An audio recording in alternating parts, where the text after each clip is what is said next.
જયદીપ વિનોદભાઈ બાવરવા, ગામ જીકિયાળી, તાલુકો જિલ્લો મોરબી, જાણવા મૈપતભાઈ પાસેથી ચરાડવાના રહેવાસી છે, એની પાસેથી જ લીધું હતું બી આપણે ઉનાળું. આ દાણો એક ધારો હતો બિયારણનો બધોય, ને બીજા બી આપણે પહેલી જ વાર હે તો બી સારું લાગ્યું આમ મગફળી જોતા બેઠી એના ઉપર. બીજા નંબરમાં જયદીપભાઈ તમને આ ઉગડીમાં કેવું લાગ્યું? ઉગડીમાં એક નંબર. તમે જર્મિનેશન તમારી કોઈ 100% હતું. જર્મિનેશન આમ ગણી તો હક્કા જેવું જમીને પણ જર્મિનેશન સારું આવે ને સારું, બરાબર. અને બોરના પાણી હતું, મોરા પાણી. આ મગફળી તમે ઉનાળામાં વાવી છે, કોઈ તમે એટલા ખુશ છો તો આ મગફળી કુદરતી વરસાદના પાણીથી તમે વાવો તો આથીને પણ સારું ઉત્પાદન મળે. હા, સારું ઉત્પાદન મળી શકે એવું અમારા જયદીપભાઈ બારવાનું કેવું છે.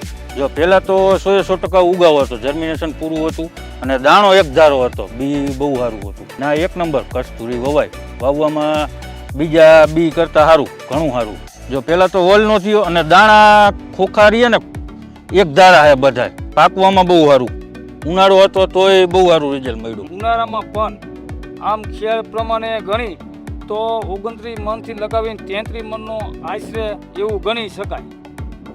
મારે તો પહેલી વાર હે પણ એટલી થઈ ગઈ છે. જે બીજા આવે હે ને ઈ કીએ હે ના આવું નવું બિયારણ દે ખેડૂને. બસ કોઈ પણ યાર્ડમાં લઈ જાઓ કે ગમે ત્યાં લઈ જાઓ, આ બિયારણની જ્યાં યાર્ડમાં ઢગલો હોય છે હરરાજીમાં બીજા કરતાં 100-125 રૂપિયા ઊંચા આવશે આ મગફળીનું કારણ છે કે આમાં કાઉન્ટ બની જાય. ઉતારો તમારે 200 ગ્રામે 151થી લગાવીને 54થી લગાવીને 56 લગીનો ઉતારો આવે છે, બરાબર.